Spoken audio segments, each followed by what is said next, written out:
Hello, everyone. Well, how's your week been? Mine's been pretty saturated. I got a surprise opportunity to apply for a job that I think would be a ton of fun at the intersection of science and government, but I had to submit a bunch of written stuff within like 3 days, as well as get my recommendations in within like 3 days, so that was the focus of almost all of my attention. And I use the word almost advisedly. It's not like there's anything else in biomedical science happening in the world right now, right? Obviously, I am referring to the novel coronavirus, which causes the disease that is called COVID-19. And so I've talked about some of the basic biology of this new coronavirus on past Sundays. And I've talked to my daughter about this novel virus, whom you can hear in the background there. But I've also talked about some of the potential antiviral medications that may be coming out, and that's kind of the extent to which I'm comfortable talking about this. So what you should really be doing is paying attention to what the CDC is recommending, and then beyond that, if you have a large health system in your area, like the biggest hospital or collection of hospitals in your area, they're very likely putting out advice on their website for what you should do if you start feeling symptoms based on the resources that particular health system has available. And, it's just worth checking out because, there may be different guidance depending upon where you are. But one thing I'd like to bring up is the suggestion that folks call self-isolation or social distancing. And, I know some people refer to it as self-quarantining, but that's a bit more extreme than what we're talking about with the term social distancing. So basically the goal is that you're limiting interaction with other folks as much as you can, not to zero, but just sort of changing. The baby knows what she wants and she's getting it right now. But yeah, so, you're not limiting social interaction to zero. You're just changing your social schedule a bit to avoid exposure to large groups of people, avoiding handshakes or hugs. Those kinds of things. Basically, like just things that are like largely voluntary, but are associated with exposure to large groups of people. And so, I just had a baby, as you heard. About a year ago. Over a year ago. It feels like it was like 2 weeks ago. But anyways, when you come home from the hospital with a baby that's fresh out of the oven, people tend to sort of instinctively practice something that's a lot like social distancing. So like people refrain from touching the newborn. People refrain from getting all up in the newborn's face. And it's mostly just because they want to make sure that they're not the ones that get the newborn sick, because getting newborn sick is like a pretty significant affair. You have to go straight to the hospital and there's an immediate spinal tap. Not at my daughter's age now, but for newborns. And so, or, if you're like me, because you're like terrified that you might be the one who drops the newborn. But, that's not specifically what we're talking about here, right? The whole point of social distancing is to just augment your daily life, not radically change it, such that you're reducing the probability that you'll interact with someone who happens to have been exposed to the virus. Or, as I'll get to a little bit later, anyone who might have been exposed to other infections that might cause someone to have to go to the hospital, not just the coronavirus. And so, there's a meaningful cost-benefit analysis of the decision whether to implement those kinds of measures. And, the cost-benefit analysis will be different for different people. But since, I've seen that some folks seem to think this is a totally meaningless possibility, I just thought it might be worth talking about this one thing. Social distancing is a benefit for more than just you. And so, I think at least some of the motivation for this, like rather cavalier attitude stems from the reporting that the virus seems to be more of a concern for older members of society. And so as a result, younger people may feel that the suggestions to practice social distancing don't really quite apply to them, don't apply to them very much because, what's the worst that can happen? You just get pretty sick and weather the storm and you get better if you're young. But the issue with that is because even if you're young, you get infected, you feel the repercussions of that infection, you can very effectively spread the virus. And so, even if you only ever interact with other people your age, which frankly is quite doubtful if you're a member of a society, or that you're comfortable that, other people your age with whom you interact may very well interact with other, older people or other older members of society. But even if you're confident that the majority of your friends with whom you interact only with people who aren't particularly elderly, right? The concern is that a lot of hospitals may very well soon be overloaded and unable to manage all the cases of people who either think they're sick or are sick. And, there is some evidence that, most of the dangerous cases in people are in people who are elderly, but that's certainly not always the case. And on top of that, there's evidence that other factors increase the riskiness of infection for people who aren't particularly elderly. So, things like if you're a smoker, if you're overweight, if you have diabetes, or, other health and lifestyle related maladies. And so in other words, this virus seems to be a threat to folks who aren't just elderly, but have characteristics that describe a lot of people in the United States and in other countries. And so, another issue that we've seen occur in other countries, like in Italy, for example, even in well-resourced hospitals, in affluent parts of the country, there can come a point where the demands on any given hospital that are presented by, the occurrence of this virus may be so great that the hospital has difficulty providing care for patients with other unrelated health concerns, like just other health concerns in general, just because clinicians are stretched super thin, and so they can't devote sufficient time to all of the patients, or because they literally don't have enough respirators, both for patients with and without the virus. So it doesn't even only come down to people who are infected with the virus. Rather, because of this rapid rate of people showing up at the hospital, people suffering from other maladies can end up receiving less care from clinicians, because the clinicians are, humans with only so much attention and so many resources. Like literally the number of beds in a hospital, or number of hours that a clinician can be awake, that they can allocate to each and every patient. So, the way I see it is that if you're young and you don't see any reason to consider avoiding large groups of people to try and limit the spread of this virus, either because you think that since you're young and this virus seems to be affecting mostly older people, then there's no big reason for you to avoid crowded areas. But like the way I see it is that if that's how you're thinking about this, then this is basically the ethical implications when you boil them down to the basics. Either you just don't personally know any elderly people in your surroundings, like you don't live near your elderly family members, or you just don't really care about what happens to elderly people with whom you've never met. And more pessimistically, it might be both, that you really don't care about elderly people you've never met. And so, I guess I just hope that younger people who haven't really thought about this much, or just don't think it's going to apply to them very much, consider that, while it may or may not apply to you directly, or even anyone that you personally know, you could participate in the ending chapter of the story of someone else's life who does have a family, who have people that care about them. Either because they're older and have an immune system that'll respond to this virus in a particular way that results in a fatality, or because they're suffering from some other malady, because hospitals may be overloaded and won't be able to deliver care for the things that are already concerns for those folks.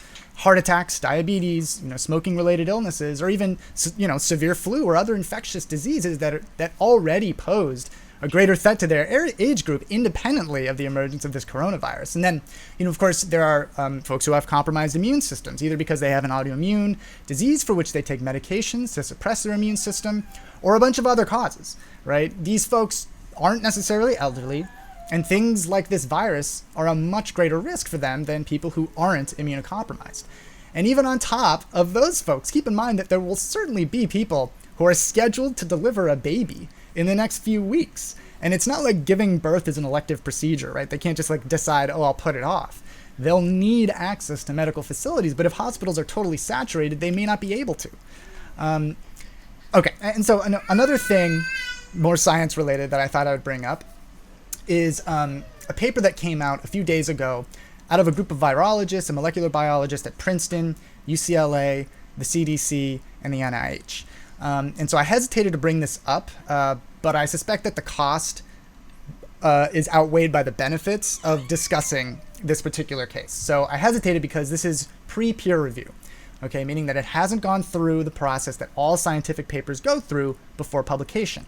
So, when we're discussing things like this, we need to keep in mind that this is very preliminary evidence. But, it is at least from a group of scientists across several very reputable biomedical institutions. So the paper is about how effectively this novel coronavirus, which causes COVID-19, can remain viable when it's on various surfaces, like, steel, copper, cardboard, plastic, as well as just within the air when it's aerosolized, right? To sort of come up with an indirect measure of what would happen when somebody sneezes who has some of the virus. And so I think the sort of accepted characterization of viruses like this one is that generally speaking, the way this is transmitted is via respiratory shedding of viral particles, when somebody coughs or sneezes, or, as I've heard some virologists argue, that because of the extremely high levels of viral particles that have been detected in the throats of people who are just barely exhibiting any symptoms whatsoever, perhaps they can spread it just by exhaling and not sneezing or coughing. But the reason that institutions like the CDC are recommending that you wash your hands more regularly and thoroughly than you likely did in the past is because we know that at least some respiratory viruses, and this coronavirus is a respiratory virus, can theoretically be spread by you touching something on which someone who has been infected sneezes or coughs. And then you touch that object, and then you touch one of the potential entry points of the virus on your face, like your mouth, your eyes, or your nose. And so, but one of the questions is, how long does this virus remain viable on things like a doorknob or an elevator button, or like restaurant menus or bar tables after someone's sneezed on them? And so, by the way, there's like a cute name for all these like doorknobs and elevator buttons. They're called fomites. So that's like a thing that can transmit the disease that isn't a human. So anyways, this study was focused on quantifying just how long this coronavirus could remain stable on those various surfaces. And what they found was that for some surfaces, the virus remained viable for many hours after introduction. So, some of the numbers that they reported were up to 24 hours on cardboard, and then 2 to 3 days on plastic and stainless steel. And so the study also notes that there's evidence that infected individuals may be shedding and transmitting the virus while pre-symptomatic or asymptomatic, meaning that, you may think you're not carrying the virus at all, but in reality, you've been exposed to it and it's multiplied to the point where you're spreading it without even feeling it like cruddy at all, right? There's no reason for you to think that you're sick or you've been infected because you don't show any symptoms, but there's evidence that the virus can be spread despite that. So anyways, this study, one of the things that this study did was to compare this novel coronavirus, that really emerged last year, December of last year, to the coronavirus that caused SARS back in the early 2000s. And we already know that this novel coronavirus has resulted in far, far more infected individuals than the SARS virus did. But once again, because this paper hasn't gone through peer review, we have to take all of these findings with like multiple grains of salt, right? But the reason I brought this up at this stage is because it's at least one data point, one tentative data point, suggesting that it's, prudent to be mindful of what you're touching, of avoiding places that experience heavy traffic if you can, and, again, washing your hands regularly and for longer than you probably typically do. And so what I like to do as a sort of like internal clock system is I recite the litany against fear from Dune. And so here's how it goes. I must not fear. Fear is the mind killer. Fear is a little death that brings total obliteration. I will face my fear. I will permit it to pass over me and through me. And when it is gone past, I will turn the inner eye to see its path. And when the fear is gone, there will be nothing. Only I will remain. So that's a litany against fear from Dune. And if you're not a Dune nerd like me, you could do something, more boring, like saying happy birthday to yourself twice or something. But you should also probably read Dune, because if you're not a Dune nerd, after you read it, you'll be a Dune nerd like me. So anyways, another thing that I thought might be worth bringing up is one of the things that's altering the way we're producing either vaccines or antiviral medications is due to the difficulty regarding how we test drugs like that in preclinical models rather than in humans. And so mice just don't seem to be vulnerable to infection with some of these coronaviruses. And, there was a strain, or there is a strain of mice with which groups worked following the SARS outbreak in the early 2000s, but there just aren't that many of them available. And so as a result, waiting for increased availability of those mice is just that, it's waiting. And it takes a fair bit of time for a cohort of mice to become available to work with at the numbers that are necessary. And so that's part of the reason why there's this movement to expedite the production of vaccines and antivirals. So, I don't know if I can add much to the incentives of social distancing, much more than just making, what I think are the ethical decisions completely clear. But I'm happy to do other things that you might suggest, like doing, I'm sure there's people available online that will do like movie watch parties or, live streaming more frequently or whatever. I know St. Patrick's Day is coming up, and the popularity that day has been like mystifying to me my whole life. And my name is about as turbo Irish as names get. But just consider skipping it this year. both the vulnerable people in your life or the people you don't even know who are vulnerable, and also probably your liver will thank you. I have elderly folks in my family about whom I care very deeply and with whom I interact remotely on a very regular basis. And so, while I am not one of the younger people in their orbits, there are certainly other young people who go to their grocery stores and, who frequent their high trafficked areas. And so, I'm hoping that those young people will consider just the broader ramifications of how cavalier they might behave with regards to this virus. All right, that's all that I have for you today. I know not a particularly thrilling or particularly interesting story. And I know this isn't the first time I've said that, but, we're my family, my nuclear family, is going to be practicing our own social distancing. We've actually started certain precautions several days ago, or actually over a week ago, maybe 2 weeks. And so, one side effect is that I'll hopefully have a bit more time to pay, my normal levels of attention to just broader events in biomedical science that aren't exclusively dominated by this coronavirus. But yeah, I just, I think that there's a lack of clarity on what exactly social distancing is. It's worrying to me. I was also going to talk about the actual, we use the term quarantine incorrectly. Quarantining is supposed to specifically refer to people who are sick. What we're actually suggesting is cordon sanitaire, which is a French term, which I'm sure I mispronounced. Okay, why don't we go ahead and start the live half. Okay, hello everyone. My name is Ian McLaughlin. I recently finished my PhD in neuroscience. And just now on YouTube, which you can find by searching Ian Anthropoid Brain or something like that, you'll be able to find it. In fact, I think I'm about 18 people away from being able to actually tell you the name of my channel that then you can find. So yeah, if you are so inclined, I would love a couple, just those 18 more. I just talked about the whole concept of social distancing with regards to this novel coronavirus, and why, even if you think that you're not among the risk group, among people who are vulnerable to rather severe reactions to this coronavirus, I just talked about some of the ethical implications that might not be entirely intuitive to you. Like if you're younger and you think, what's the worst that could happen? There are good ethical reasons for you to practice some social distancing. And, the reality is doing social distancing is not challenging. It's not that difficult. It's pretty subtle augmentations of your, day-to-day life. I heard that you can slow down time if you release adrenaline. Oh, that's an interesting, I think I understand what you mean. So I assume that you're not suggesting that we can literally slow down time, in physics. However, what I believe you're referring to is the ability for time perception in humans is a bit malleable, right? And so there have been several studies that have attacked this question from multiple angles.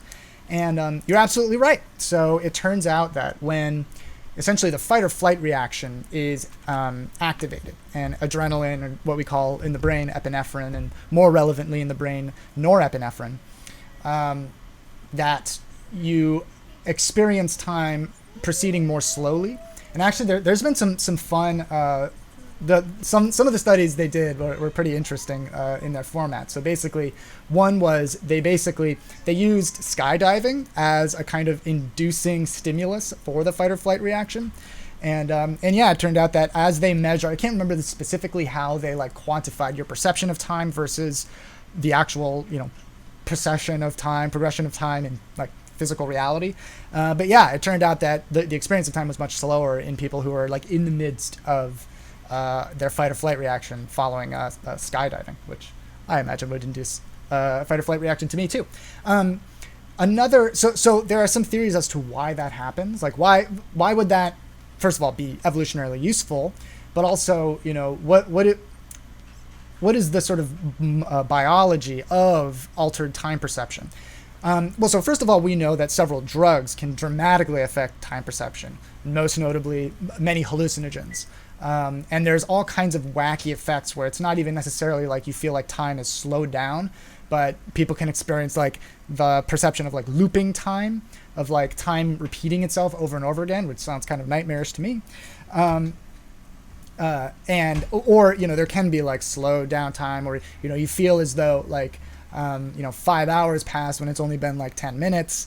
And so clearly the perception of time is at least regulated neurobiologically, and probably by some of the neurochemistry that are affected by most notably the psychedelic hallucinogens. And so one of the thoughts was perhaps because during a fight or flight reaction, their just sort of overall metabolism in various parts of the brain increases pretty dramatically. And it might be the case that part of the clock that the brain refers to, in certain regions at least, is affected by just how active those neurons are. And so it's like you're getting more data. Your awareness has broadened, and you're taking in more sensory stimuli. And it could just be the fact that like you have greater like data per unit time available to you, available to your conscious awareness than is normal. And so therefore it just feels like a lot more has happened because you're taking in more information about any given moment. But as far as I'm aware, there is no like answer to the question of like how specifically, what is like the time perception circuit. But there are people doing some really interesting experiments with regards to how it's done, and they're using more than just skydiving. Okay. Are we in a simulation? Yeah, overclocking the brain. Yeah, sort of. Yeah, that's actually an interesting way to put it. Are we in a simulation? So I assume the concept to which you're referring is simulation theory. And the reality is I don't have a great answer for you there. I don't think neuroscience has the most appropriate tools to attack that question. And so I would refer to a physicist on that. But I've read physicists argue that the whole concept of simulation theory is essentially unfalsifiable. And an unfalsifiable, theory is generally not well regarded by scientists because that's just not how we form theories and hypotheses. You have to have a testable hypothesis. And some physicists whom I respect argue that they see no good evidence to suggest that we are. But again, because it's unfalsifiable, I suppose I can't. Yeah, here's your. Oh, yeah, Christian's here. Christian Zasa, wonderful photographer. Yeah, perhaps he has some opinions, but I don't think I've met a physicist or talked to a physicist who believes in simulation theory.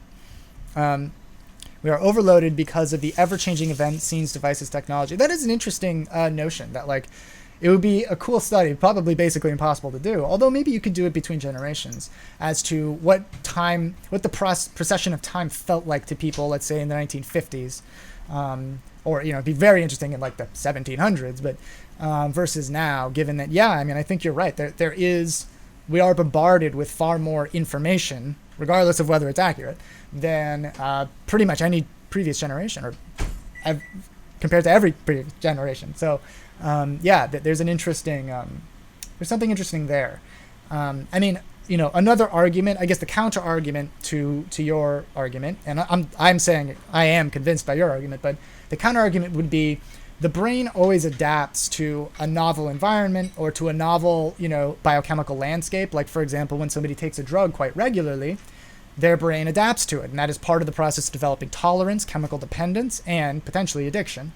And so that's part of the reason for why, somebody who does heroin or oxycodone or whatever, they need to constantly escalate their dose because their brain has adapted in such a way as to make it so that even at, a dose that would cause somebody who has no tolerance to have significant effects, for them, they feel as though they're responding to the dose as though, they're feeling normal. In fact, oftentimes, opioid addicts will say the only time I feel normal is when I take opioids. So it could be the case that with regards to like the amount of information we're bombarded with, we just adapt to that. And so as a result, actually, we all still feel time proceeding in the same fashion, but we just adapted to it. It's an interesting question, though.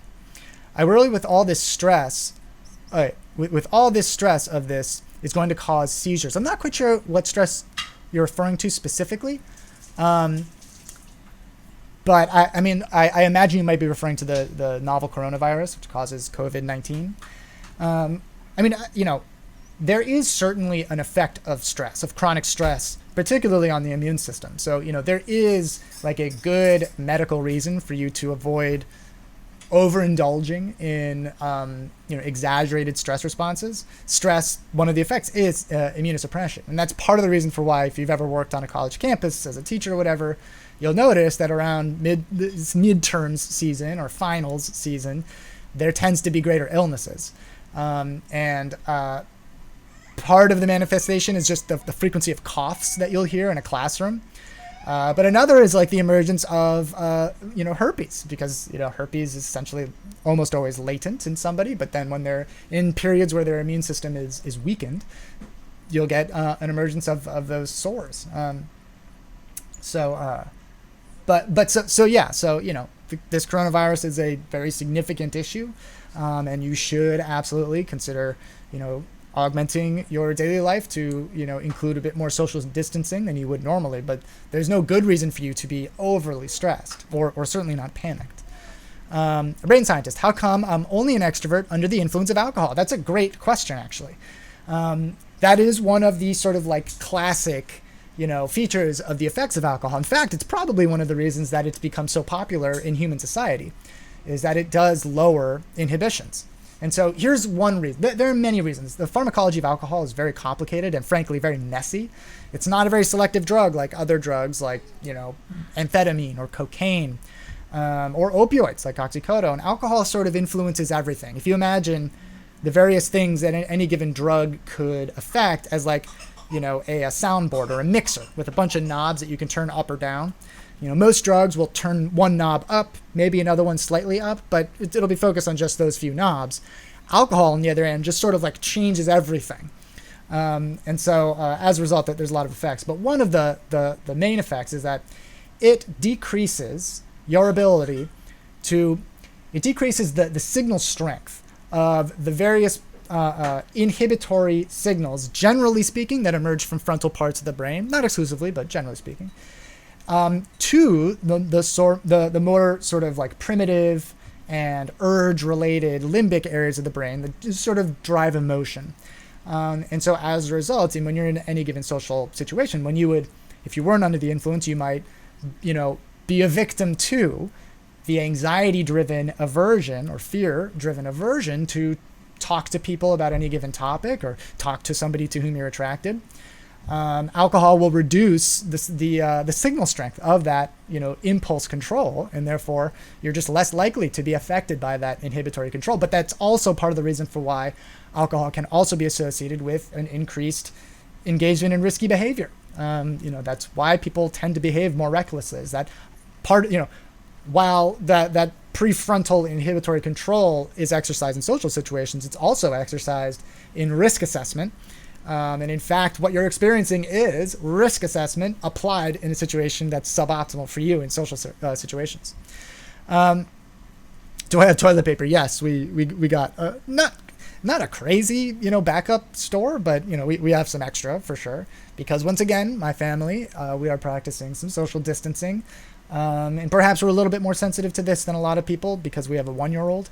But even if you don't have a 1-year-old, even if you are fairly young, and even if you don't know anybody who's elderly or who's immunocompromised, the people with whom you'll interact almost certainly do. So it's just a good thing to consider. Okay.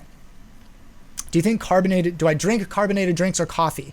I don't drink coffee, not because I have anything against it. I actually gave it a good shot. I really tried to like coffee because I have a friend who had recently finished his PhD in materials science, and between that and his next job, he worked at one of the best coffee shops in the country, believe it or not, in Philadelphia called Ultimo. And he's like a gigantic coffee nerd. And I was like, all right, let me join your cult. Convince me. And so I tried as many good coffees as I could, and I just didn't dig it. More of a tea guy. And I don't drink sodas or anything like that. I used to when I was a kid. And I assume this is true for a lot of kids today, although I think we're way better about it today than we were when I was a kid. Just only drink soda. Only drink Coca-Cola or Sprite, or Squirt, or those are my main ones. Yeah. And surprisingly, I developed like pre-ulcerative lesions in my stomach because I was just never drinking water. And so when I started getting interested in exercise and fitness and bodybuilding, not really bodybuilding, lifting weights, there's just a ton. I sort of learned all of this through the dumbest way possible. And there's just, rather than treating sodas like a beverage, they're really like a candy. Like you should treat them as though you're eating a Snickers bar every time you have a can of Coke or Sprite or whatever. Now, however, that is not to say I don't drink carbonated beverages. I drink a lot of carbonated water. And I look forward to the day where we discover that carbonation in water causes us to, lose our minds when we get older. All right. Flares up with stress, Corona Circus. Okay, is there a pill to increase our brain capacity? Great topic. You're certainly not the only person that's ever considered whether that might be the case. In fact, there are some fictional, fictional movies or novels or whatever that extrapolate the idea that maybe there is some kind of drug that amplifies human intelligence just across the board. Like Limitless is probably the most direct example of this. Although there was also a movie that came out around the same time, interestingly, called Lucy. I think it was Scarlett Johansson. I think. Anyways, who cares? And the whole concept of both of these movies, unfortunately, they were founded on a myth, which is that we only use 10% of our brain. That's just not true. There's like no aspect of that that's true. We're not limited to any specific number of concurrent brain activity, except where if we have, except a level beyond which we would start having seizures and, therefore increasing brain activity just across the board would cause seizures and would not equate to greater intelligence. And by the way, in the vast majority of cases, if you're trying to, amplify performance, whether it's intellectual performance, athletic performance, whatever, the goal is not amplifying brain activity. In fact, it's probably reducing brain activity to only those minimal brain circuits that are necessary to accomplish your task. And part of the development of expertise, of getting really good at any given subject, playing the piano, archery, taking law-related tests, the LSATs or whatever. Part of developing expertise is in just that, narrowing down brain activity to only the minimally necessary regions. So if you were to compare the patterns of brain activity in me to some concert pianist, and we were just both trying to play the same, Chopin piece, I would have tremendously greater brain activity because the concert pianist is going to be way better than I am. So, is there a pill that will... I got on a tangent there I never miss an opportunity to engage that zombie myth. But so, is there a brain or a pill or a drug that can accomplish that goal today? No. However, there are drugs that do amplify certain aspects of cognition temporarily, and then there's always a deficit that's followed. So probably the most well-known... Yeah, so what about Ritalin? Ritalin is methylphenidate. It's a drug that's used to treat ADHD. There's also Adderall, which is amphetamine, dextroamphetamine specifically, which is also used to treat ADHD. And so both of these have very, very similar pharmacological effects. They both amplify catecholamine signaling, dopamine, norepinephrine, as well as other monoamines, but not exclusively. My daughter's a budding percussionist, if you can't tell. That's how she likes to play with spoons. Anyways, they do amplify the performance on certain cognitive tests. Most notably, what comes to mind first is language acquisition. Turns out that people can learn a new language a little bit more effectively with the use of ADHD medications or psychomotor stimulants. However, there's always a deficit that comes after that. There's always a price to be paid. And for people who use those medications just for increasing performance on tests and stuff, there's no evidence to suggest that scores are significantly better or that IQ increases following the use of these medications. So does it exist today? No. Theoretically, could it exist? With a more completed and sophisticated neuroscience and neuropharmacology, could we theoretically design a drug that does induce those effects? Theoretically. I say very tentatively, theoretically, right? Human cognition and intelligence is a very, very broad phenomenon, emergent property of the brain, of human consciousness. And I say broad because it's not like there's just one part of the brain or even just a handful of parts of the brain that are involved in human intelligence. There are many. and they all have unique neuropharmacological characteristics, unique neurochemistries. They're not all driven, for example, by dopamine or, GABA or glutamate or whatever. It's not just one neurotransmitter. It's going to be very, very complicated, constellation of targets that would need to be altered to improve human intelligence. However, what I just said, while it is extraordinarily complicated and difficult, that also necessarily means it's not impossible. So it's theoretically possible that you could find the optimal concoction and combination, I would think, of multiple drugs that would amplify certain neurotransmission in certain parts of the brain, certain circuits within the brain, to achieve improved performance on tasks that measure human intelligence. But the point is that drug doesn't exist today, and anybody who tries to sell you it is lying to you. Okay. So alcohol helps with anxiety. I believe Jake was the person who brought up why it is that alcohol makes a person an extrovert, but only under the influence of alcohol. So the short answer is yes, it does reduce anxiety, but only in the very short term. And in the long term, it actually exacerbates anxiety. This is also true, by the way, for nicotine in cigarettes or e-cigs. In fact, a huge contingent of smokers say that they only smoke to manage their anxiety. But those same people, if you measure their self-reported levels of anxiety throughout the day, it just tends to tick up and up and up and up. And so it's actually like a vicious kind of cycle. The same goes for alcohol. Under the effects of alcohol, alcohol is an anxiolytic. It does reduce anxiety. But after the effects of alcohol, anxiety actually is exacerbated and gets worse. And so it's not a sustainable solution if you have consistently elevated anxiety or chronic anxiety, generalized anxiety disorder. And, that's part of the reason for why oftentimes drug addiction is really, a depression or anxiety-associated disorder that's really masquerading as addiction, because people will be driven to self-medicate. But again, because of the neuropharmacological properties of these drugs, the sort of motivating factor, elevated anxiety or depression, that drove people to drink to excess in the beginning is actually exacerbated in the long term. Okay, let me check. Oh no, we're good. A brain chip socket implanted by surgery would be nice. Well, I mean, we're not all that far away from something like that. So believe it or not, brain-computer interfaces are used today in medicine to treat, most notably, Parkinson's disease, where you have electrodes that are targeting a specific part of the ventral midbrain called the substantia nigra, which produces a lot of dopamine, but it's not the dopamine that's most directly associated with the feeling of excitement, the expectation of reward. Dopamine does not encode reward itself. That's a misconception. Dopamine encodes the expectation that something good is about to happen.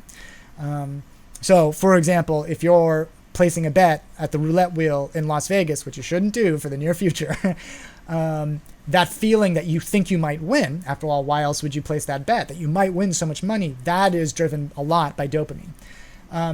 But dopamine doesn't only encode that experience, it also regulates movement.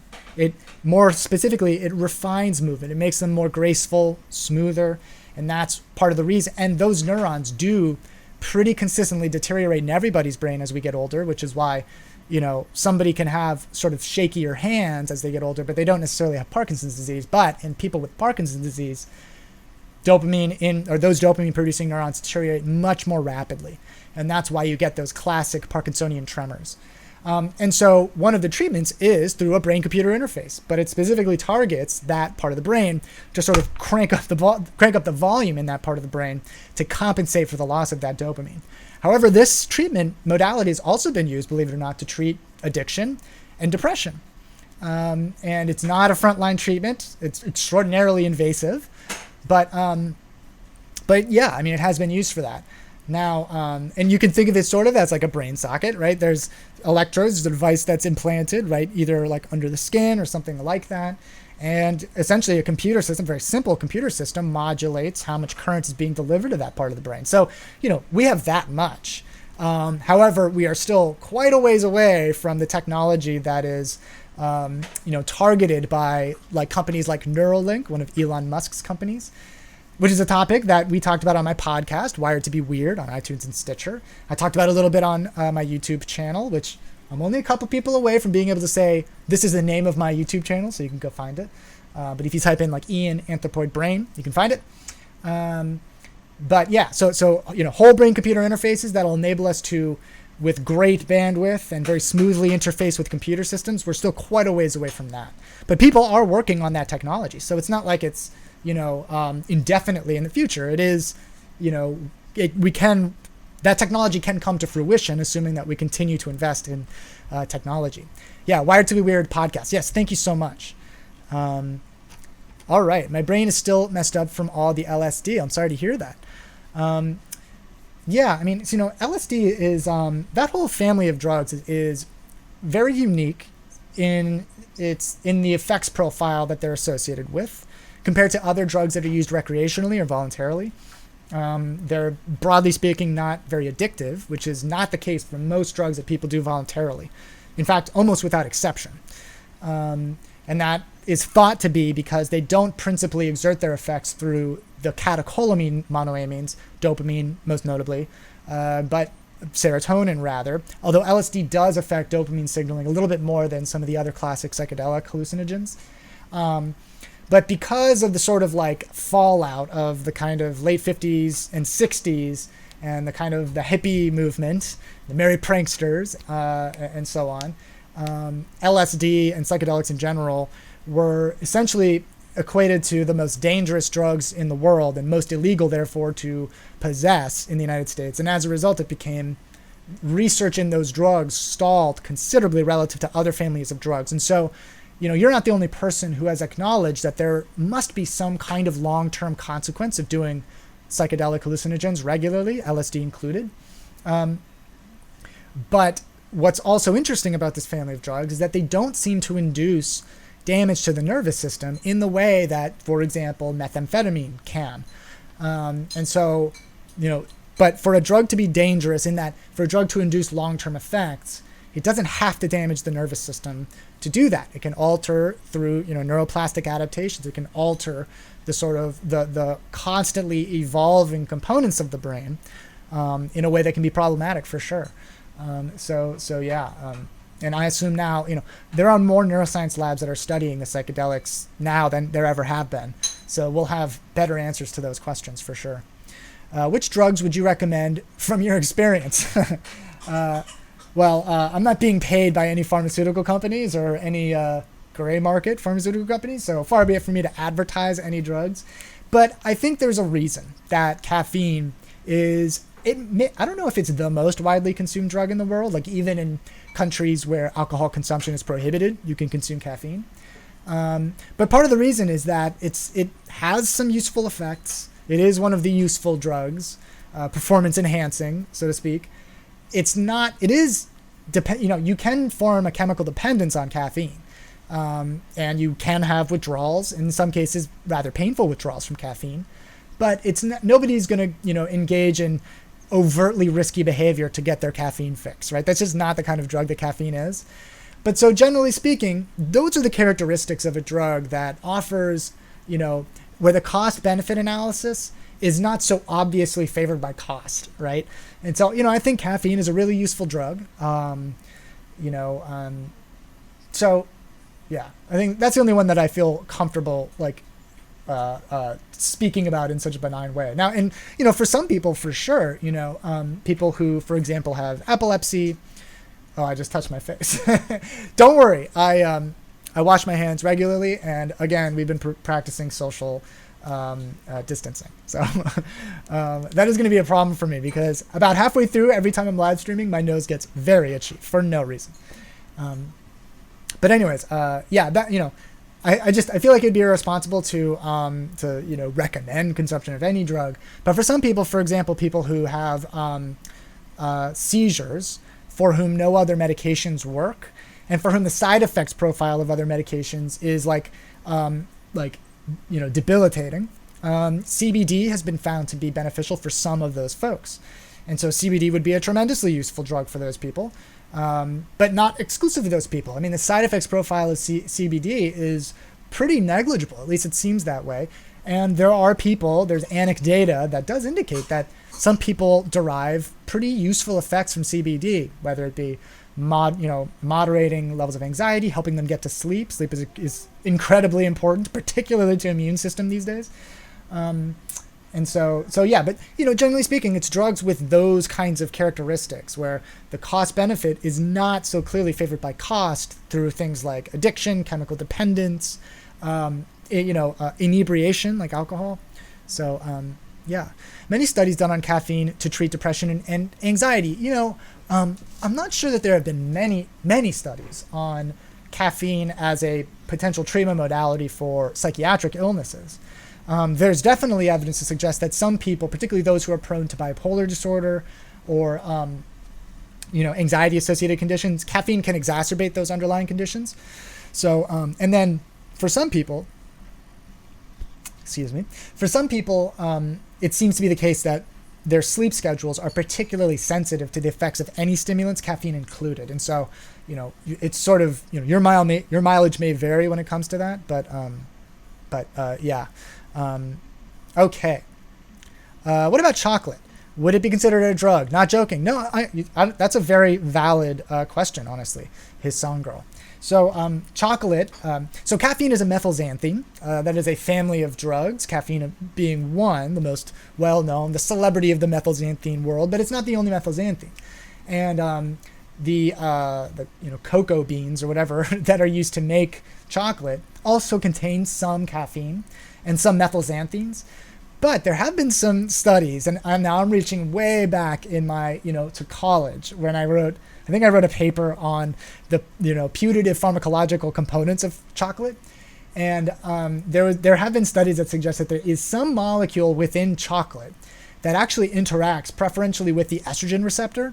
So estrogen is a hormone, which can be synthesized from testosterone, by the way.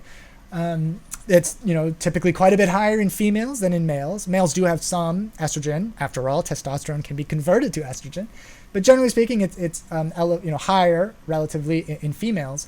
And estrogen only exerts the vast majority of its effects through binding estrogen receptors. Testosterone has testosterone receptors, I'm seeing if I can dance on this topic for long enough, if that memory will just become dislodged, but it's not. I can't remember the name of the molecule, but there does seem to be some potential interaction with estrogen receptors, which would then suggest that in folks with a greater number of estrogen receptors, there may be some subtle, almost certainly subtle pharmacological effect derived from chocolate. But no, a lot of things in nature have, very, very low trace levels of pharmacologically active, molecules. But, the primary effect or any psychoactivity of chocolate is very, very mild. And I would consider it much more of a candy or, something like that than I would a drug. There was a time in my life when I was using like super high percentage cocoa or cocoa chocolate, super dark chocolate as a sort of sustainable performance enhancer, like as an alternative to coffee, for example. Since then, I've just gone to more pure sources of caffeine, but yeah, no, it wouldn't be considered a drug. Do you ever kill a client in surgery? So I am not a physician. I'm a neuroscientist, so I perform experiments and not with humans. So yeah, there was a time when I was really considering trying to pursue, a medical doctorate. So I have a doctorate of philosophy, a PhD. And there was a period in time where I was like, because I really do enjoy surgical procedure. I'm really quite good at suturing, stitches is what you probably would call it. And I had a surgeon from China say, "Hey, you have surgeon's hands." And now, in retrospect, I'm sure he was just being very, very nice to me. He was one of my many mentors. So there's a period where I was like, oh, maybe I'll try to become a neurosurgeon. And but it's just a completely different, it's not completely different, but it's a pretty radically different discipline, all of medicine compared to science. Of course, in much of the world, we have evidence-based medicine, and that evidence is derived from science.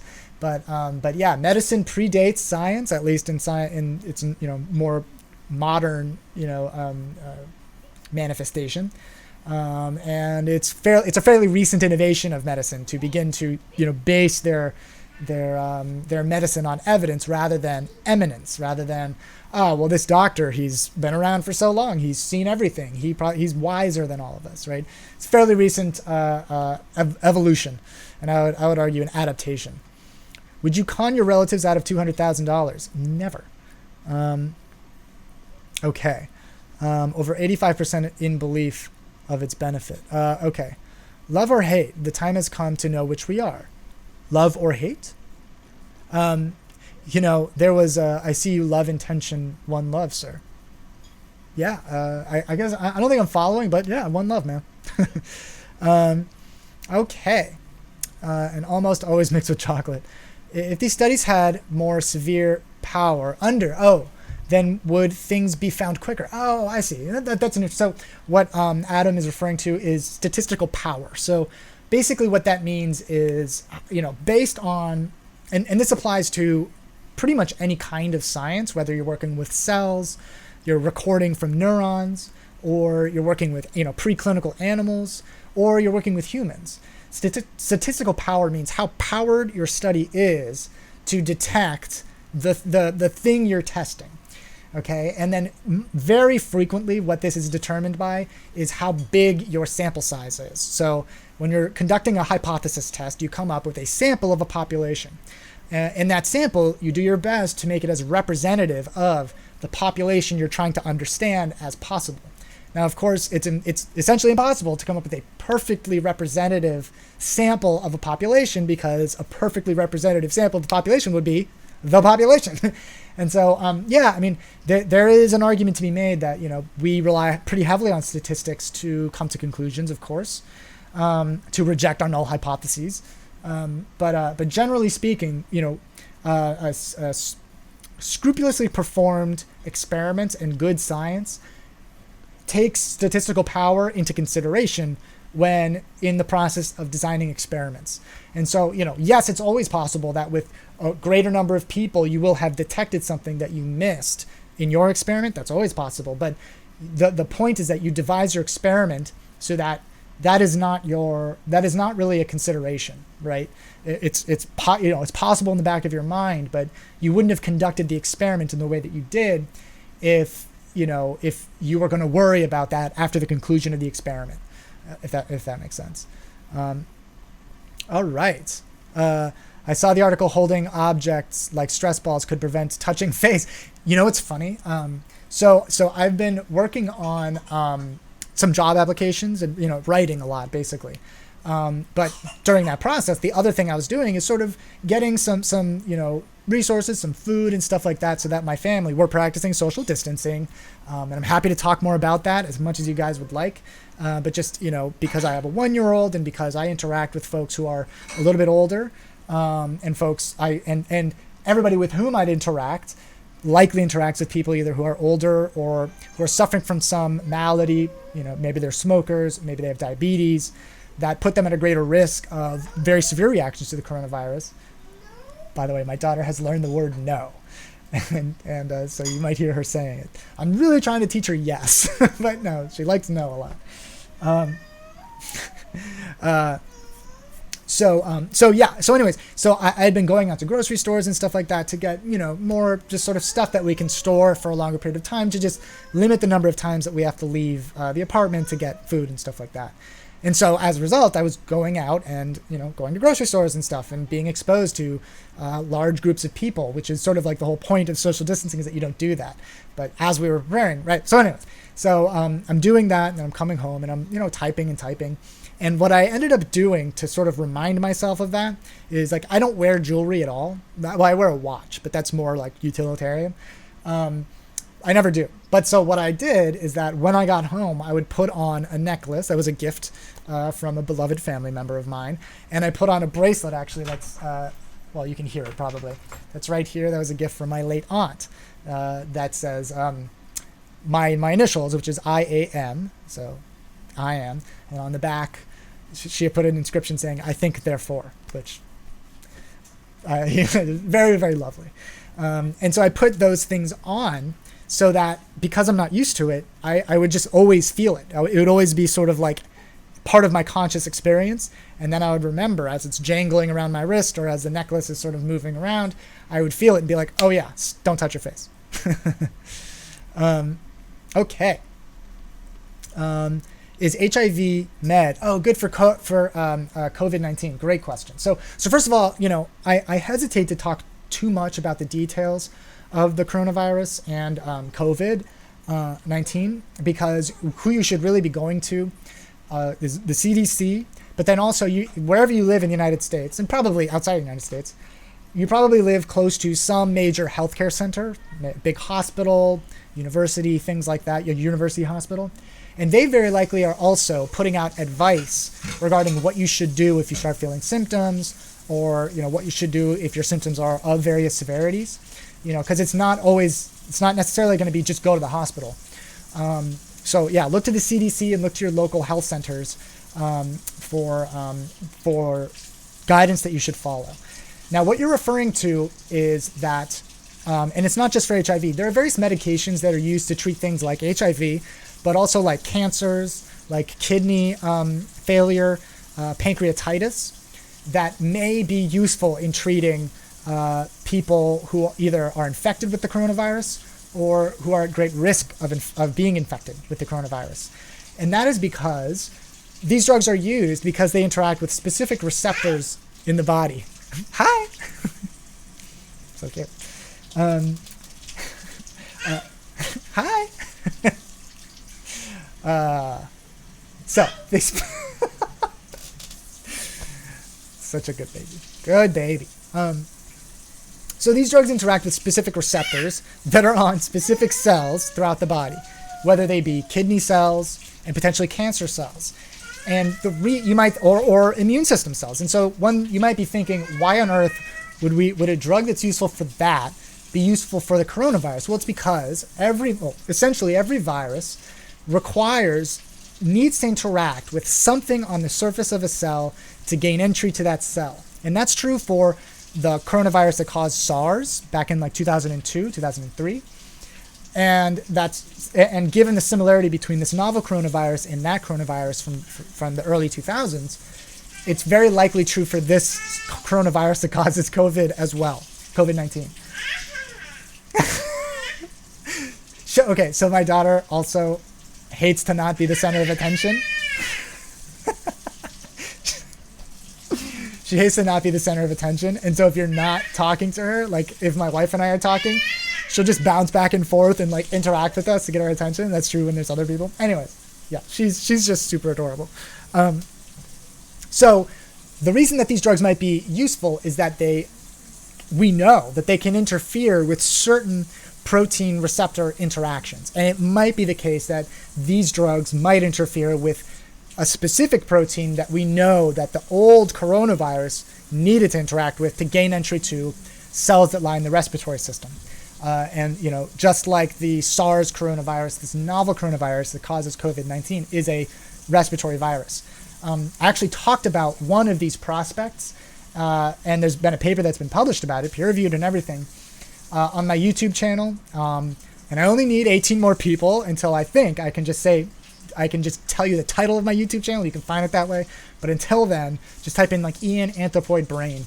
And I talked to I talked specifically to this topic. So yeah, only about 18 more subscribers, I think. So if you have that inclination, if you frequent YouTube, I would appreciate your and what the way I use this YouTube channel is that I talk about a specific topic for about 15 minutes and then I go live on both platforms. So check it out, Ian Anthropoid Brain, something like that. You'll find it.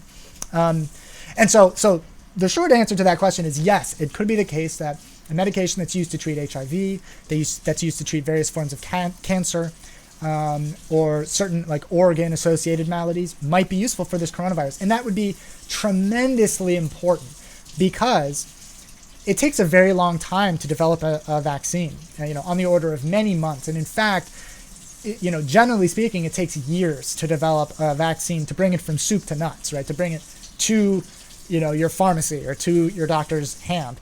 And so there are a bunch of features about the development of a vaccine for this novel coronavirus that are very challenging. Most notably, it seems that mice don't aren't particularly vulnerable to infection with these coronaviruses. And, as a society, we have decided that before exposing any human to a potential medication or drug, we test with animals. But there is an interest in moving as quickly as possible for this coronavirus, given how many people are likely to be infected with it, and therefore how many people are likely to experience rather severe reactions to it. And so there's a movement to expedite that whole process, to skip that process. But anyways, I mean, at the short, I've never seen an estimate that's shorter than like 18 months. And by that time, it may be too late to limit that. And so a medication, a small molecule, particularly one that we already know has already been FDA approved, doesn't even need to go through significant testing, can just be prescribed off-label, that would put us way ahead of the game. And particularly for people who are vulnerable, particularly like people who are elderly, people who are smokers, or suffering from some kind of lung pathology. She really wants, of course I just did it. She really wants to say hi to you guys, but it's for your own good, I promise, baby. Okay. Can COVID-19 affect our brain? So I have not seen any evidence. So, it's worth noting that, and somebody says protect the elderly. Absolutely protect the elderly. There's no question about that. But also, it's not just people who are older. I mean, people who are my age, who smoke or have some kind of other malady, have diabetes, maybe are overweight, or have some malady or like an autoimmune disorder that requires them to suppress their immune system, they are also vulnerable to a rather severe reaction to this coronavirus. So it's not just the elderly that you need to keep in mind when you're deciding, when you're weighing the risks and the benefits of, engaging in social distancing, which you should. The answer to that is you should, even if you're not in a risk category. I'll do this. And then, I've, this coronavirus has only been around for a few months, so we don't have answers to those questions quite yet.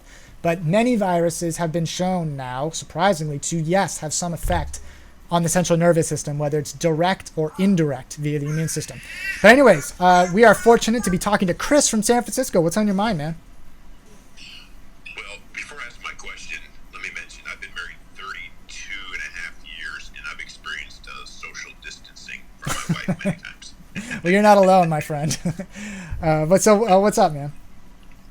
Years ago, I read a book about a survivor from a Civil War prisoner camp. Mm-hmm. He was a doctor in the Civil War. He was captured, and he survived Andersonville.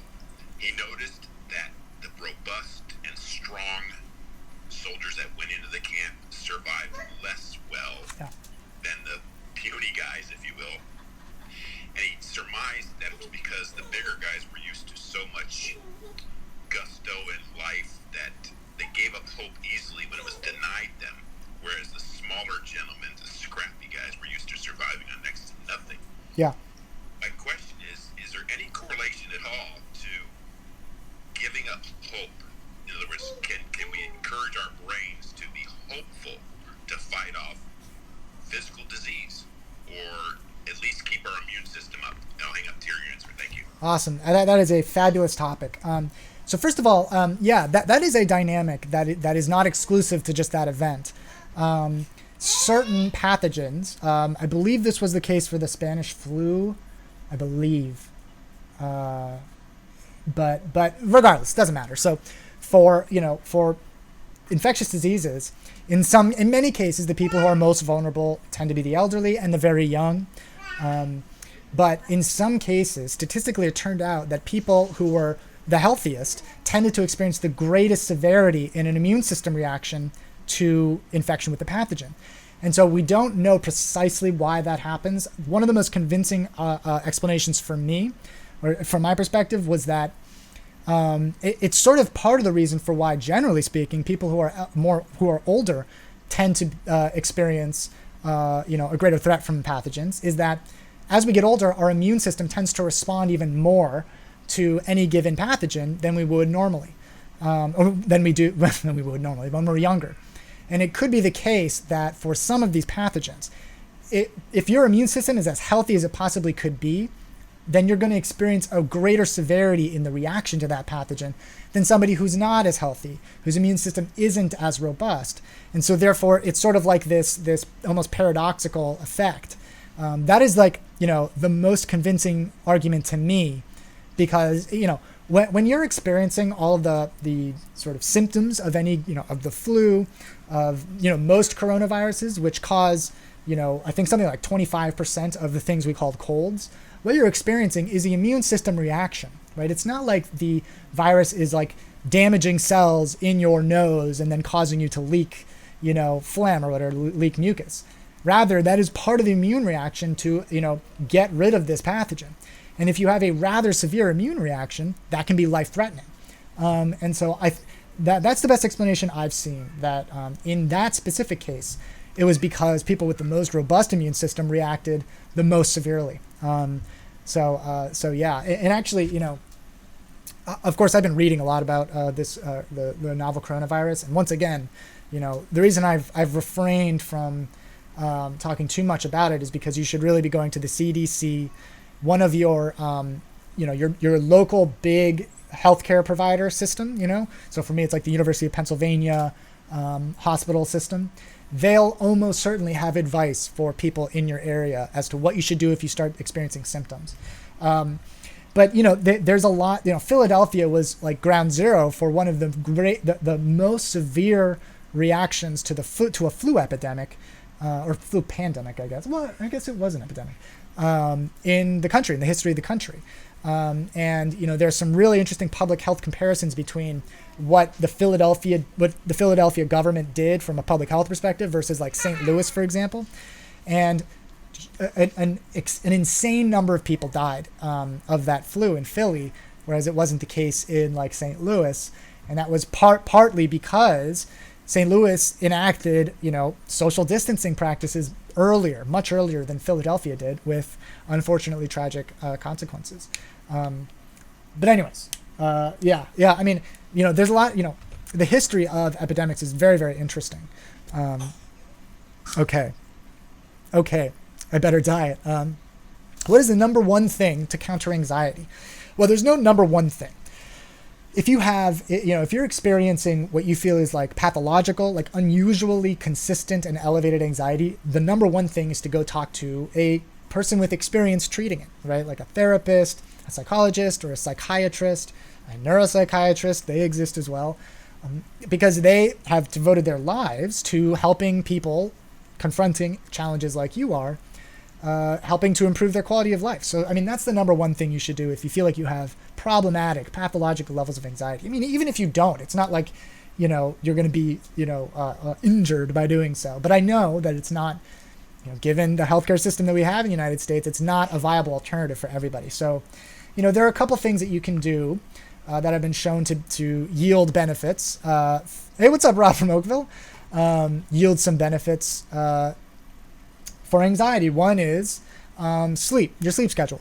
Do you have reasonably good sleep hygiene? Do you go to bed around the same time every night? Do you wake up in the morning around the same time every morning? Do you apply that schedule to not just your weekdays, but also your weekends? Another is, have you ever engaged in exercise, right? I think, a lot of people, I think, understand, broadly speaking, that exercise is like a good thing to do, but there have been studies that show that, moderate intensity cardiovascular exercise does yield some benefits in terms of anxiety. Another thing, particularly again for people who have problematic levels of anxiety, is mindfulness meditation. You might have heard of transcendental meditation, or you might have heard of mindfulness meditation. They're both quite similar, but they're actually quite different when you get down to like the granular differences or granular, practices of those two, domains of meditation. But they deliver a lot of the same nutrition. One of the main differences is that you don't have to pay for mindfulness meditation. There's plenty of free resources. But anyways, there's a study that came out of Johns Hopkins that showed that for people who were diagnosed with some kind of anxiety-associated condition, a multi-week regimen of mindfulness meditation did induce a statistically significant reduction in self-reported levels of anxiety. So you can just go online and find great resources. Okay. And then, it's a lot of standard stuff also, like, is how competent is your diet? Are you only eating carbohydrates?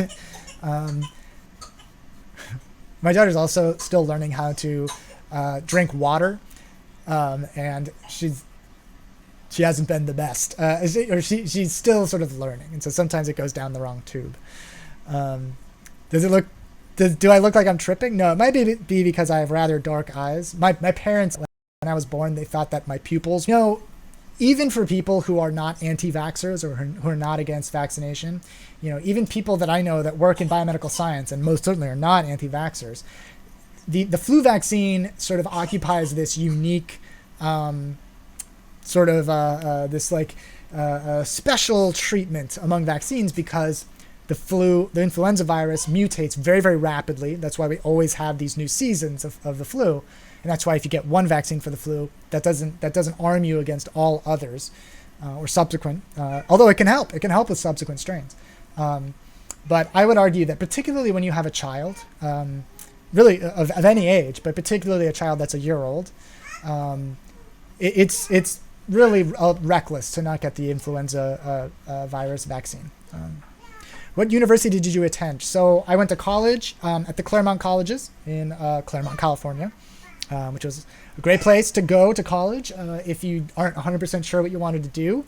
I started out as a politics and economics major, and then I became a neuroscience major, believe it or not. And then I just finished my PhD at the University of Pennsylvania. In fact,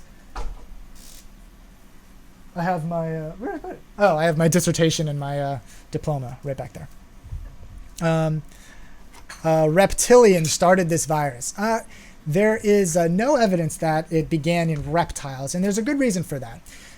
Generally speaking, there's some evidence to suggest that this coronavirus probably started out in bats, but wasn't necessarily transmitted directly from bats to humans. That there were some intermediary animals with which humans mingled a little bit more frequently in Wuhan, or around Wuhan in Hubei. And it was transmitted that way. And part of the reason for that, part of the evidence there is that that's how we believe the SARS, the coronavirus that caused SARS in the early 2000s, started in, I think, in horseshoe bats. The reason that it's more likely that a virus would jump from, an animal like a bat or some other mammal is that our immune systems are far more significantly similar to other mammals than other animals, and so as a result, a virus that's capable of spreading within one species of mammal is much more likely to mutate and make the jump to humans. And SARS is from that cave, right? And I assume you're referring to the bats. Will you place your diploma on your wall in this office or in your office at the university? So this, believe it or not, is not my office, and we're going to be moving soon. But yeah, I think I'm going to try and figure out a way to make it visible so that you guys know that you don't have to Google me, which you should always Google somebody who claims to be a scientist or a doctor online.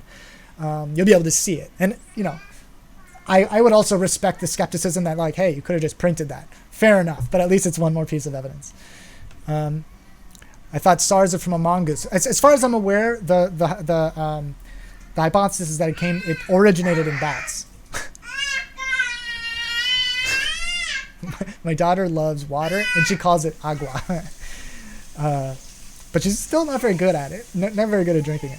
Not to minimize the situation, but a more lethal virus could have easily happened, right? Well, again, you should go to the CDC and your local healthcare system. And Johns Hopkins also is one of the best medical systems in the world, but they also have great guidance, for the answers to these questions from people who have devoted their lives to studying it. I, as a neuroscientist, I am a little bit better versed in, the molecular biology associated with the immune system, but I'm not an expert in virology or the immune system, so you should go to those experts. Now, with that caveat articulated, yes. So, one of the concerns with this coronavirus is that it spread so incredibly rapidly. And this is compared to SARS, which seems to have been a more lethal virus than, or the coronavirus that caused SARS, than to this coronavirus. It spread, this novel coronavirus spread extremely rapidly. And because of the nature of healthcare and scientific reporting within China, it was unclear what the lethality rate was going to be for this virus. Some numbers had it up as high as 5%, which is, that would be quite high. Hello, Dark Swan. But, to be clear, I don't know if I'm old enough to remember when there was an Ebola outbreak. I mean, it was only a couple years ago. But Ebola is a very lethal, pathogen. And fortunately, it's not quite as easily communicated. But that is, a very life-threatening infection. But generally speaking, a virus that's able to spread this rapidly frequently isn't as lethal as viruses that are super lethal, because the virus has evolved to exploit the fact that you're not debilitated, but you can still spread the virus, right? Those are the evolutionary features of the virus. It's not like it's choosing to evolve that way, but those are just the sort of like, there's an algorithm that can predict how widely any given pathogen will spread, and it's based off of how lethal it is and how easily it can be spread. But yeah, like there was a movie called Contagion that was, I think, from 2011, and it had like a bunch of like major celebrities and like Matt Damon, Gwen Stefani. No, what's her name? The Goop lady, Gwyneth Paltrow. But it also had like Lawrence Fishburne, and it had a bunch of really great actors. It's a good movie. You should watch it, but probably not now because it'll freak you out. But that pathogen was sort of like a combination of like, a flu or, a coronavirus theoretically, and Ebola. It was way more lethal. And this is a fake virus, of course, that they're talking about. So of course it's theoretically possible that a more lethal virus could have evolved. But it's worth keeping in mind that the influenza virus, the lethality is about 0.1. And for this, I mean, I'm seeing some estimates suggest that it's going to be lower than 1%, but even at 1%, think about that. I mean, the flu already causes, tens of thousands of fatalities in the United States alone. And we have flu vaccines. We have a medical system that can accommodate for people that develop rather severe flu. So this is just on top of that number.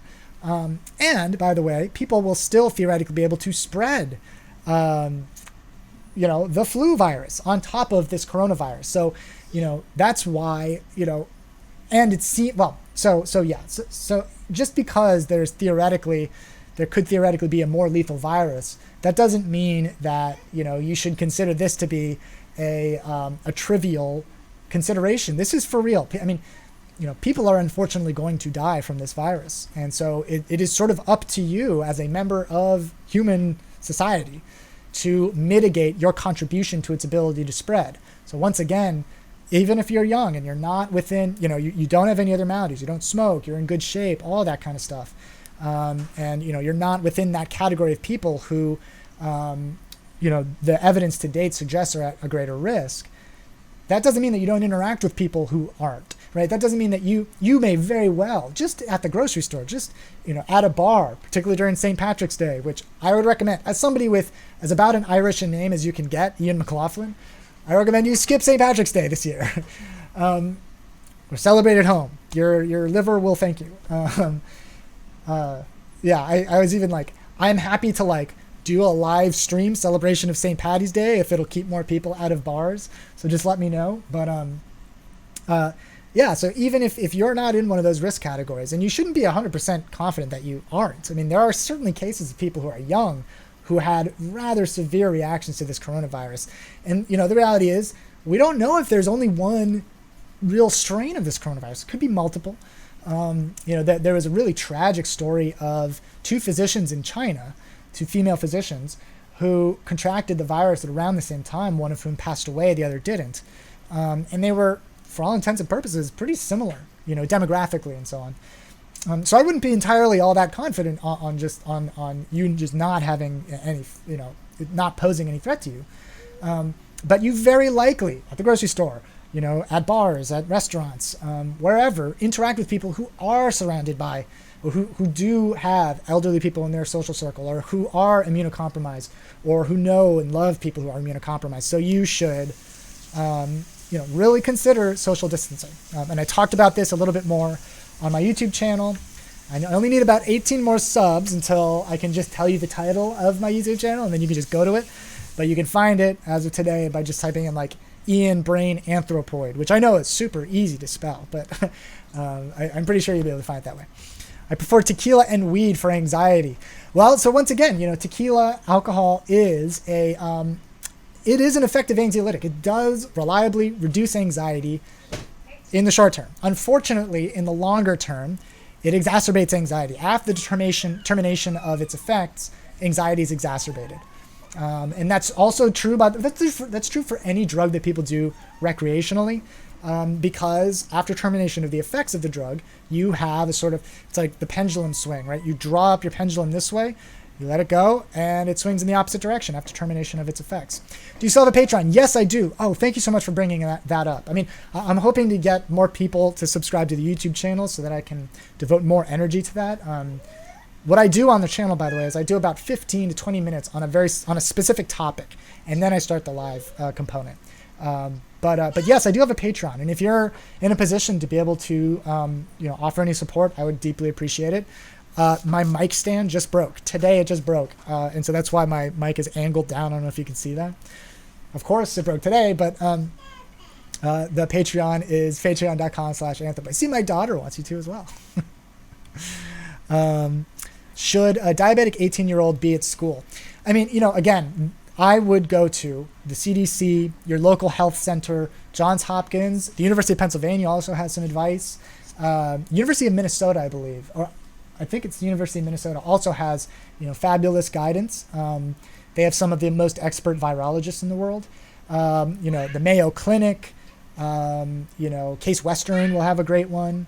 Anyways, yeah, so go to them for those specific questions. I can tell you what I would do if my daughter were 18 years old and had diabetes. She would not be going to school. And you're already seeing in a lot of, particularly this part of the country, school closures, preemptive school closures, prophylactic school closures. And I understand the position that mayors and governors are in, because there's a very significant cost-benefit analysis to doing that. But one of the nice side effects, one of the intended public health side effects of closing schools is that it forces more parents to stay home. Now, of course, that can be deleterious because that means they're not working. And for the majority of people in this country, that is not a luxury that they can afford. But that does help to mitigate the spread. And so all this to say, yeah, I mean, that would be my own personal decision if I were in your position. But again, you should refer to the experts, to CDC, to NIH, and your local big health center.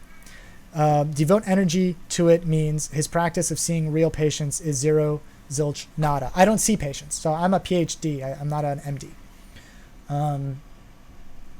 So I approach all these questions from the perspective of a scientist, not from the perspective of a physician. Oh no, we almost. Okay, Gregory is reconnecting. All right.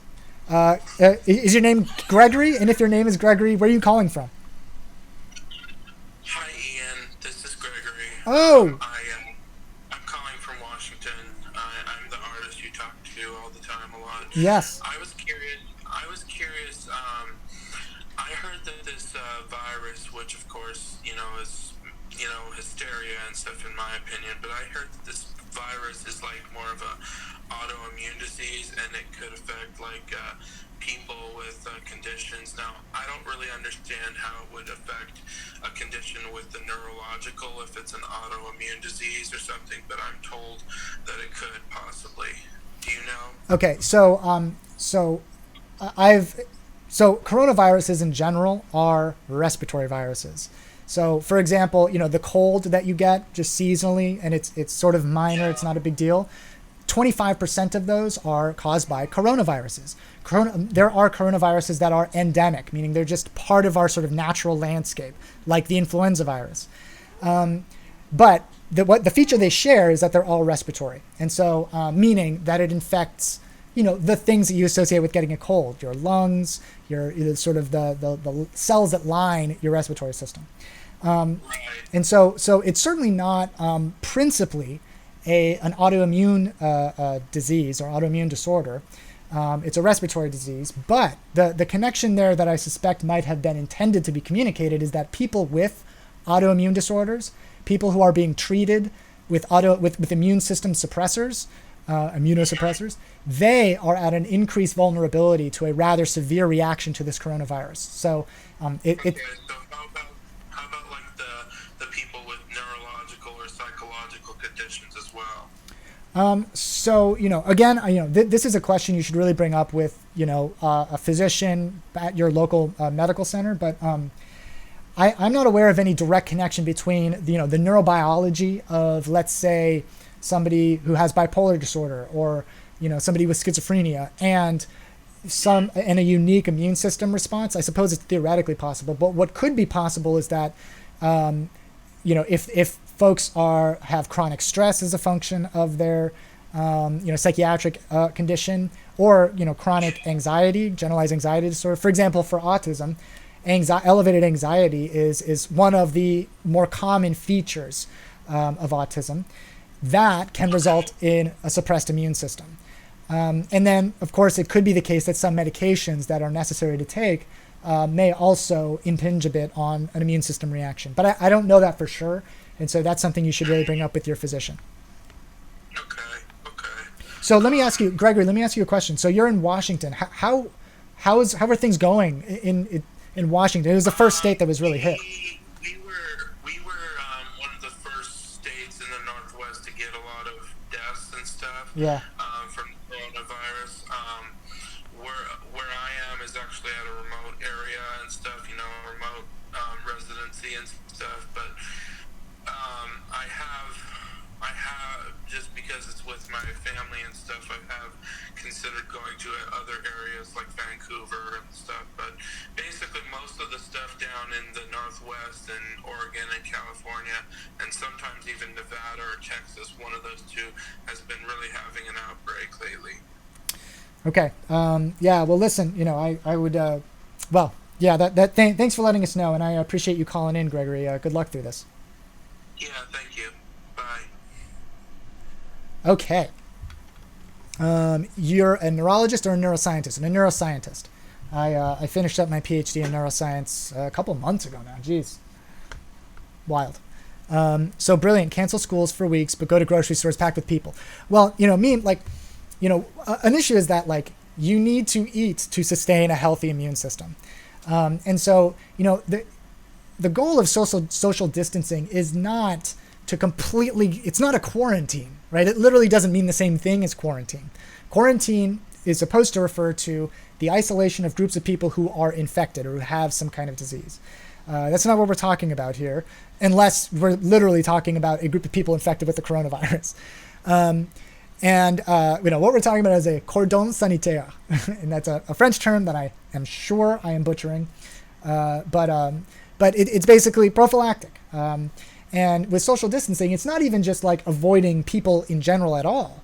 It is just augmenting your daily sort of routine in such a way. It's not a radical augmentation. It's just you're not shaking hands. You're not hugging. You're not spending a lot of time in somebody's near, a personal space. And if you need to get groceries, you get groceries, right? But if you don't absolutely need to go, then don't go, right? That's what it's about. There is a public health difference between a school and a grocery store. Schools are sort of notorious for spreading a pathogen very, very rapidly because, even though, kids can be instructed to practice good hygiene, they don't always, right? And so as a result, you get this very rapid spreading. And of course, kids go home, then their parents can be exposed. And so there is a different reason that closing schools is preferred over prohibiting the opening of grocery stores. Social distancing is how we slow the virus down. Some people aren't doing that at all, though. Yeah, that's why today, hey, what's up, Ricardo on YouTube? What's up, guys? Thanks for joining. I have a YouTube channel, by the way. I only need about 18 more subscribers until I can just tell you the name of my channel, and then you can go find it. So if you are so inclined, if you swim in the mire of YouTube, I would appreciate a subscription. And you can find me by like Ian Brain Anthropoid. What I do is for about 15 minutes before I go live here, I talk about a specific topic for, about 15 minutes. Today I talked about social distancing. And I talked about the sort of the ethical calculation that you're really making. If you're young, if you're not in a risk category of coronavirus, and you decide to forego social distancing, which definitely is happening in Philadelphia, definitely is happening in New York City, and it's just reckless. It's reckless because that decision affects more than just you. Yes, maybe you'll get sick and maybe it won't be so severe for you, but you will undoubtedly interact with somebody who does have people who are elderly in their social circles or in their home, people who are immunocompromised,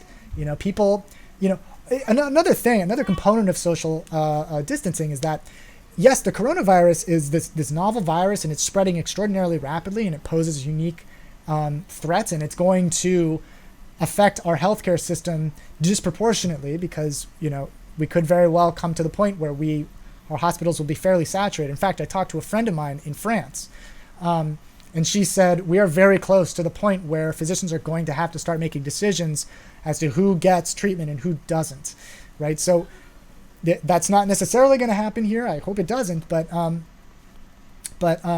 it could. And so, yes, this novel coronavirus is spreading. That's a consideration. That's a concern. But that doesn't mean that the influenza virus has stopped spreading, or that other viruses that are not this novel coronavirus but do pose unique threats of severity to people who are elderly, because they will still have to go to the hospital. And if there's not a hospital bed available to them, essentially it's the same outcome as if they just got the coronavirus. And so that's why it is just a prudent thing to do as a responsible, respectable member of human society. All right, we're getting a caller. Let's see. I already love this handle. So, did I lose you? Oh, it looks like I lost you. Feel free to call back in. That's unfortunate. If you're smart, why do you have kids? Sometimes I ask myself that question. No, I'm just kidding. It has been the coolest, most rewarding thing I've ever done is my daughter. My daughter gives a lot back. Like, she's just, we lucked out with my daughter. Telomerase. We can talk about telomerase. Telomerase is an enzyme that is responsible for, let's step back a little bit. Telomerase is an enzyme that's responsible for extending things called telomeres. Whenever you see the suffix ase, that usually means it's an enzyme, which means it's a tiny little protein that performs, or that facilitates a reaction. She's irresistible. What can I tell you? She's very loud, too. She has quite a voice. So telomeres are essentially like the helmets of our chromosomes.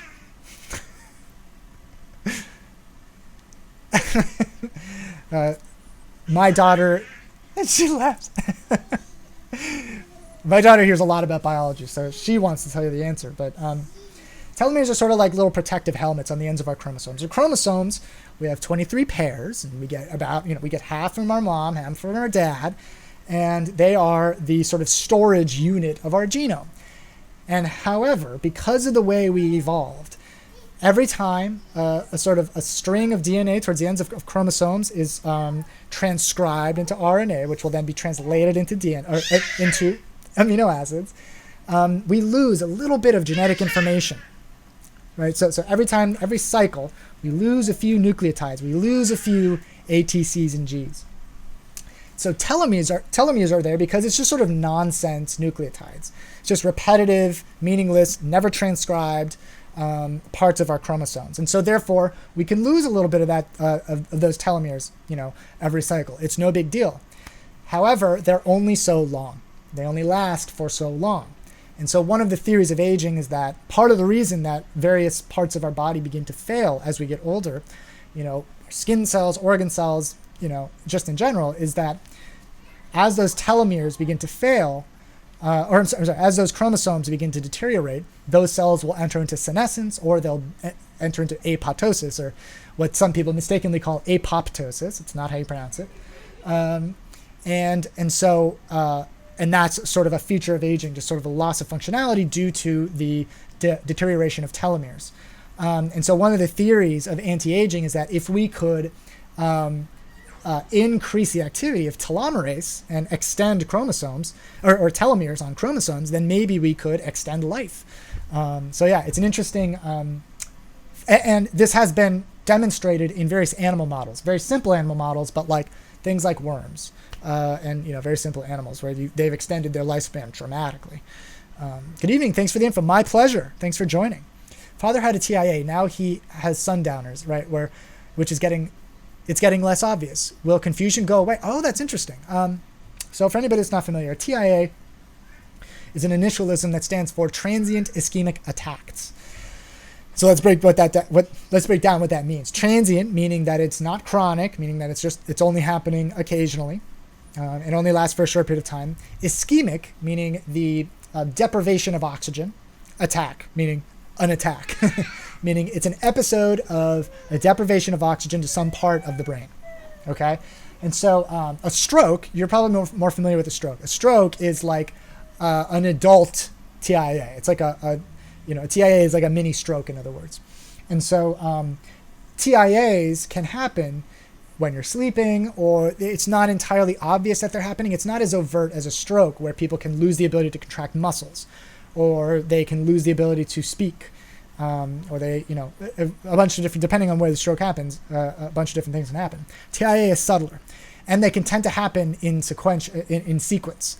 And over time, they can begin the damage induced by a TIA, which is marginal compared to a stroke, but still there, can begin to accumulate and degrade, function, despite the fact that there hasn't been any major stroke.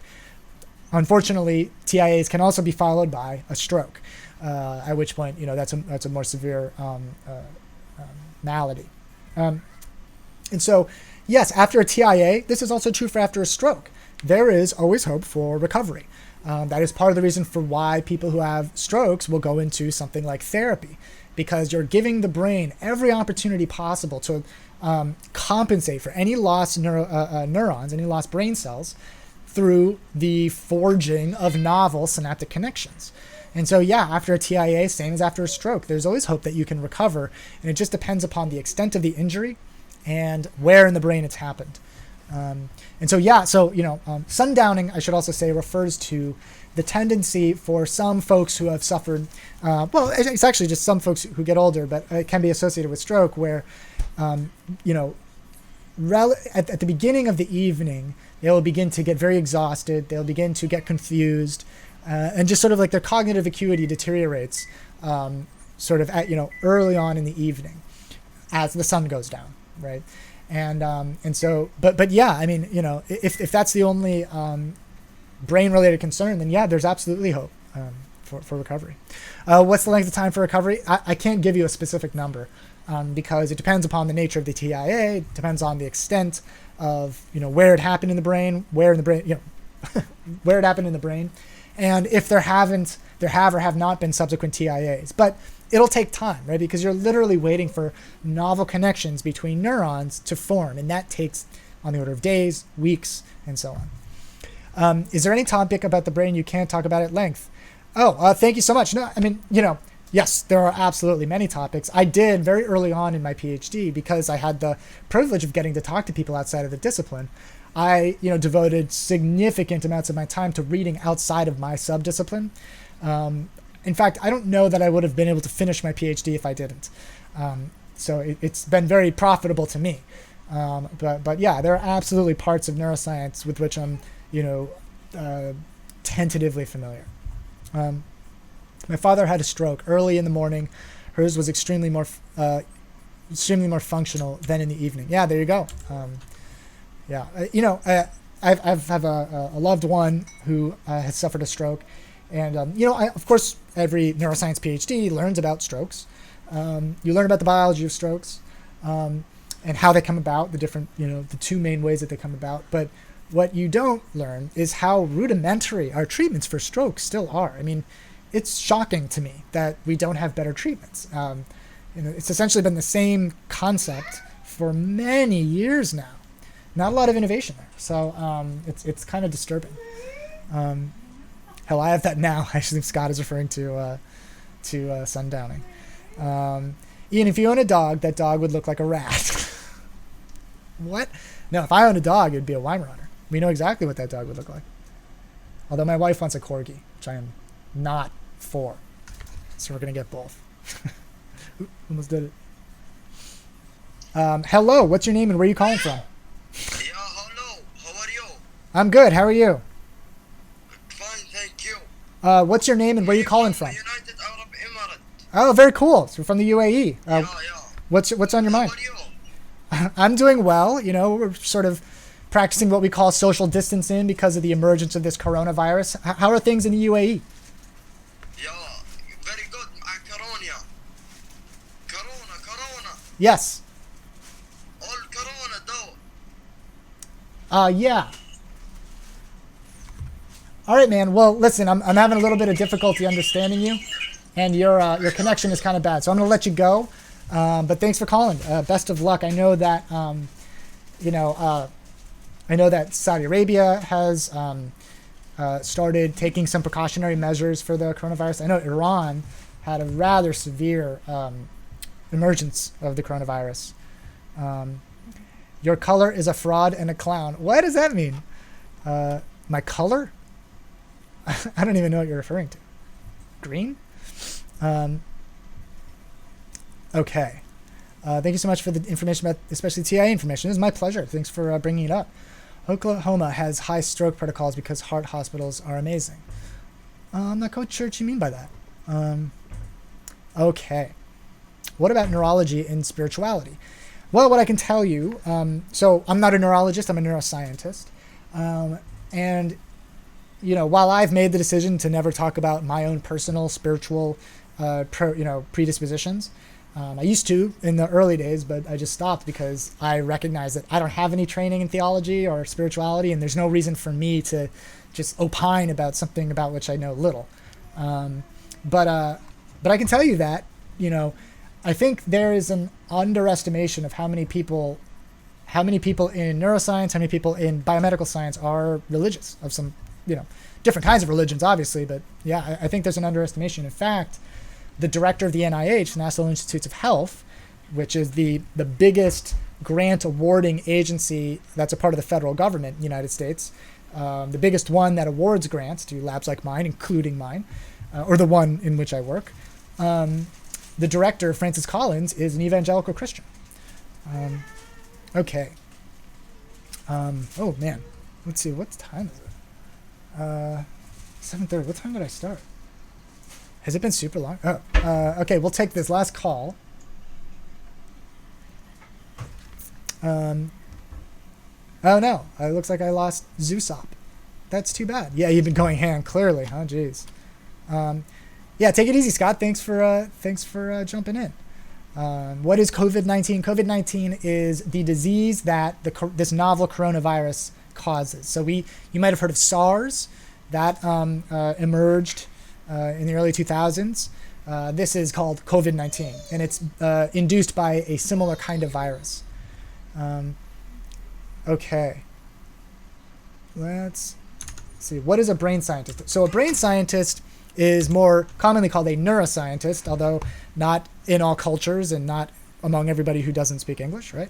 And so a neuroscientist is a brain scientist. And in fact, what a neuroscientist is, we're oftentimes confused with a neurologist or a neurosurgeon, right? Those are medical doctors. Those are people who go to, medical school and get their MD.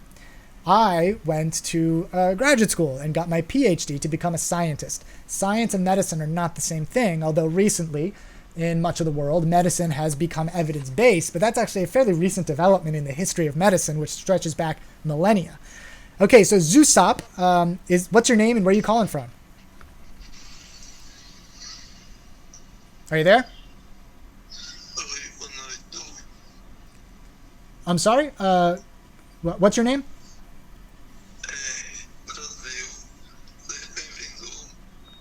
I'm sorry. I think we're having difficulty communicating there. Sorry about that. Okay, Ian, good public sites for medical research articles. The best, I think, in the world, particularly if you're interested in sort of staying abreast of developments in biomedical science, is STAT News. STAT News. I believe it's affiliated with the Boston Globe, but they're like the premier biomedical news outlet. By the way, they also have great updates on the coronavirus. All right. All right. Looks like we're connected. What's your name and where are you calling from? Hi, my name is Bekir, and I'm from Saudi Arabia. Oh, awesome. Becker from Saudi Arabia. What's on your mind? Well, the thing is, I want to know, why do I keep thinking of my girlfriend a lot? Well, it would be kind of unfortunate if you didn't think about your girlfriend fairly regularly. Okay, but she's I think about her too much though. Why do you think about her too much? Cause she never been out of my mind. Well, do you mind if I ask, how old are you, Becker? Well, I'm 24. Okay. Well, I can tell you when I was 24, I was pretty preoccupied with members of the opposite sex. And as I got older and developed a stable relationship, I had a little bit more of a sustainable relationship with my significant other. She turned lesbian though. She's a lesbian? Yeah. Well, that might be a bit of a difficulty, and I would imagine she doesn't consider... Bisexual. She probably doesn't consider you to be her boyfriend then. That was like the weakest trolling I think I've ever like that dude like seemed totally normal, and it was just like that's the punchline, is that my girlfriend's a lesbian? Try harder. Saudi Arabia's not sending us their best. All right. What does STAT stand for? I'm not sure what STAT. So STAT in Stat News, I'm not sure what it stands for, but yeah, I mean, people in biomedical science who have access to peer-reviewed journals and so on, we use it to keep, up to date. My daughter knows how to say thank you, and she says it very regularly. She says it when she hands you something, and she says it when you hand her something. Yeah, Stat News.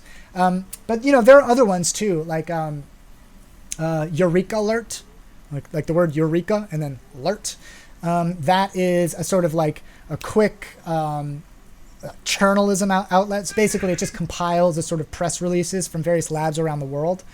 And they have been around for a long time. They're associated with AAAS, the American Association for the Advancement of Science. It's the biggest science-associated advocacy organization. So Eureka Alert, Stat News. What's another one? Yeah, I mean, between those two, I mean, those are pretty much I think the best, most reliable, unbiased sources of like news related to biomedical science. All right. Hypernormalization. I love that handle. Breitbart. I don't think Breitbart really covers science-related news. All right, guys. I should probably call it a day. So I have a YouTube channel. You can find it like Ian Anthropoid Brain. I only need about 18 more subscribers, before I can just say the name of my YouTube channel. Then you can go to it that much more easily. And today I talked about social distancing and why you should really consider it, even if you're in a demographic of people for whom the evidence to date suggests that this novel coronavirus isn't much of a threat. There are still many, many good reasons for you to engage in social distancing. And I also have a podcast. It's called Wired to be Weird. It's on iTunes and Stitcher and Google Play and Alexa, the Amazon Echo, and so you can find it called Wired to be Weird. And then if you're in a position to contribute, I know not everybody is, but if you are, I would deeply appreciate. I have a Patreon. It's patreon.com/anthropoid. I only use that income to fund like the equipment that I use to talk about science. And for example, I'm going to have to get a new mic stand because mine just broke today. So patreon.com/anthropoid.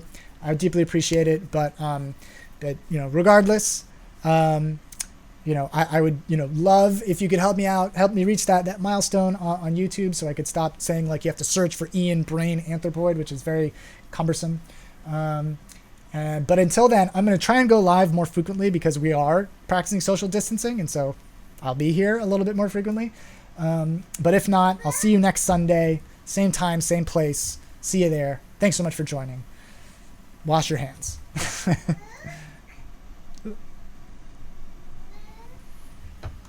All right. All right. And thank you so much, folks on YouTube who watched. I really appreciate it. And if you haven't, I would love it if you would hit the subscribe button. I appreciate it.